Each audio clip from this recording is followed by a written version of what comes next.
So my name is Padilla. I'm a junior here in the college, majoring in government and minoring in education. I want to begin by thanking all of my friends who came out this morning. I know it's really early for them. And all of the professors that supported me throughout my time at Georgetown. All of the other research assistants that worked on this project with me, Carolyn, Isaura, Clara, Chris, that are all here today.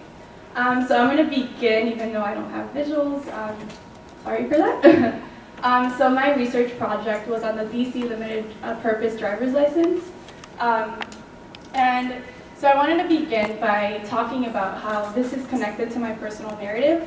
I'm a daughter of undocumented parents, so a lot of the research that I was doing very much connected to my family.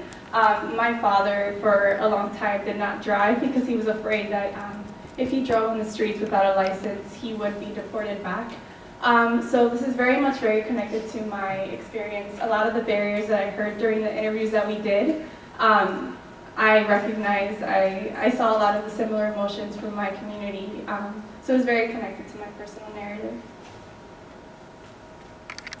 So what is the DC limited purpose driver's license? So essentially, the limited purpose driver's license is a license for undocumented people. It is not valid as a state ID, so people can't use it for the airport or to enter governmental agencies. It is merely used for a license. And I had a picture of it. So the license is actually marked and it says not valid for official federal purposes. So it's a marked ID. So I wanted to make that distinction. So there has been a lot of legislation around this. 12 states, including Maryland and Illinois, have developed similar licenses to support their undocumented community. DC enacted it in 2013.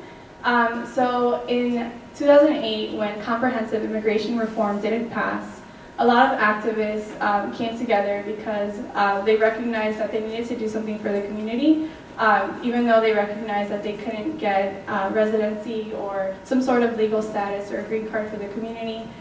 They needed something, another alternative. And a driver's license was really important because people need driver's licenses every day, and that was one of the main sources of anxiety for people. So in 2013, the DC Driver's Safety Amendment Act passed this limited purpose driver's license, and it was effective in May of 2014, and 25,000 people in DC were eligible for the license. That's my license, and I marked it in red, it's not valid for federal purposes.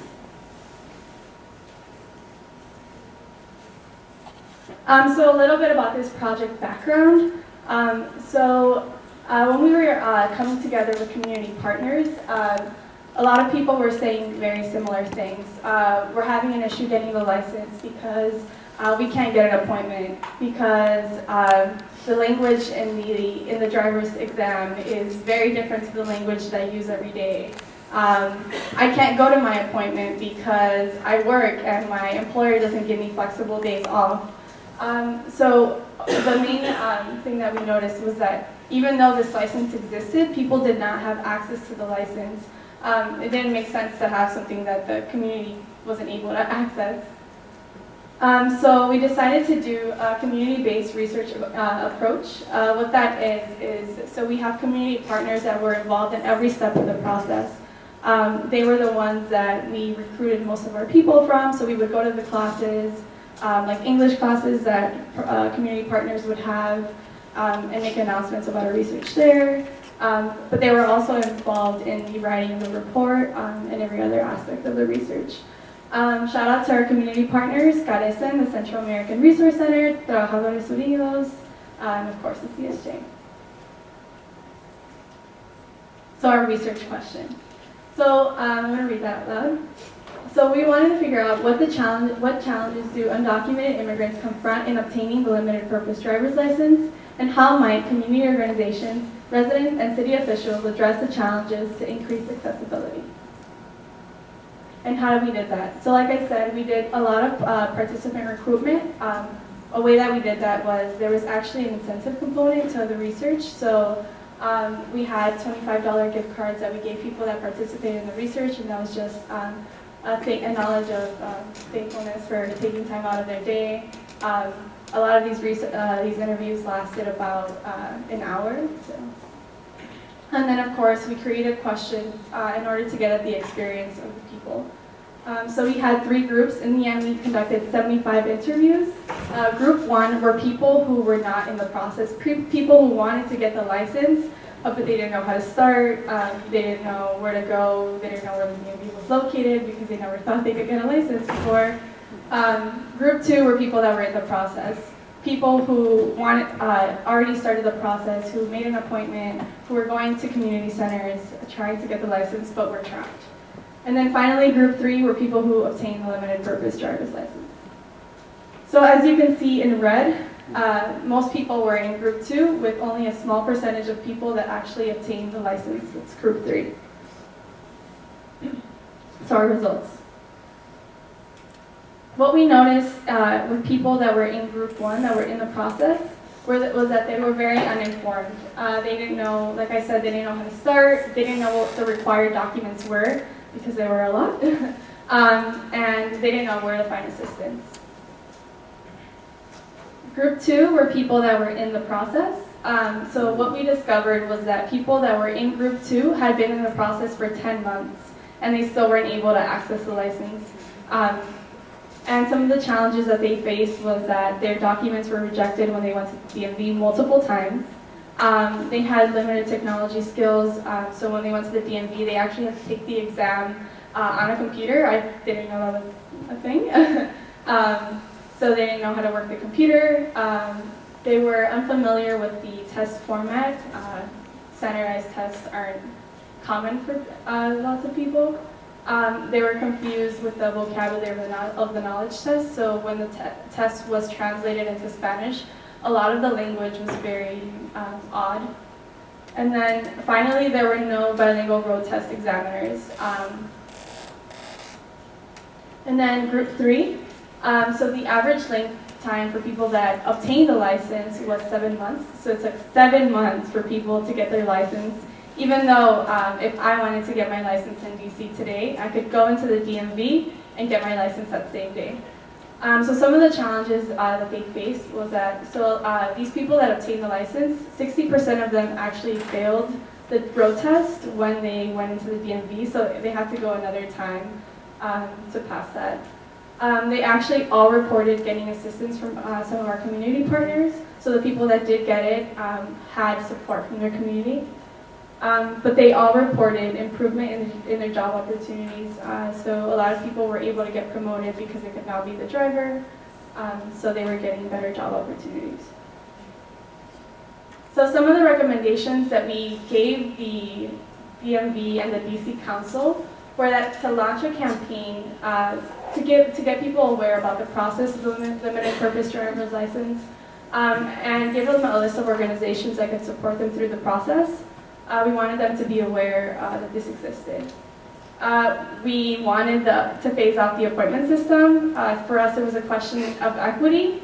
So since people couldn't go and get their license, they had to get an appointment. It was very hard for them. They had to be trapped in this process of waiting 6 months to get an appointment. And if they failed a test, they had to wait another 6 months. And if they didn't have the right documents, they had to wait another 6 months.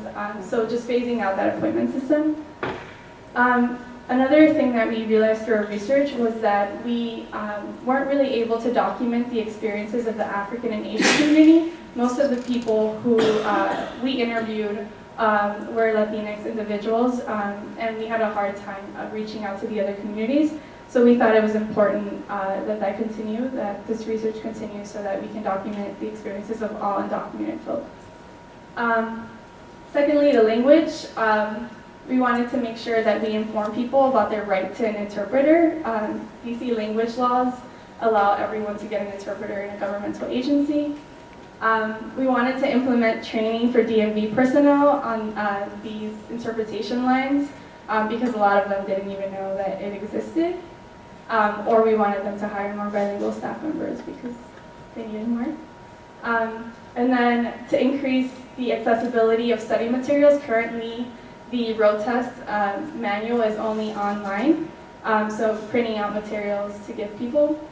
And then we wanted them to review a translation of the knowledge test.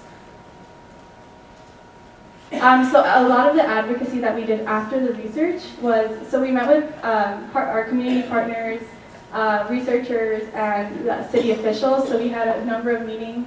That was a meeting at COL'18 that we had with our community partners. And that's actually the student researchers and the professor presenting in front of the DC Council and telling them about the experiences of the community. So we launched a campaign.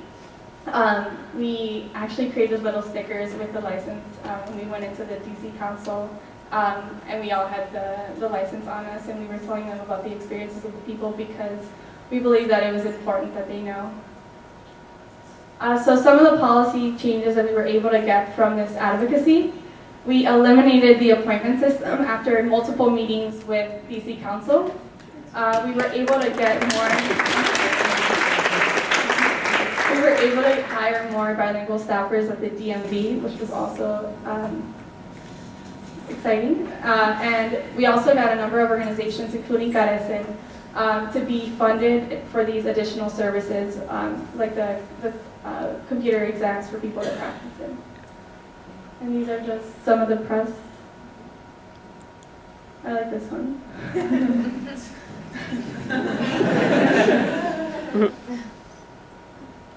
And I wanted to bring it back to the South.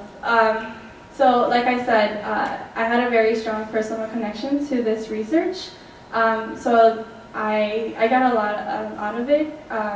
So something that I learned through community-based research is that there's a very direct link between advocacy and research. That's something that I never really considered as a young activist. I never really realized that there's how important research is. Secondly, I was able to make a small-scale change on an issue that I really care about. It was really exciting to see more people having access to the license and changing their lives just because they had that less anxiety. And finally, the importance of community-based research. I believe it's important to tackle issues with the community and not for. And that was something that was really important to me, and something that I realized that was also important. So thank you.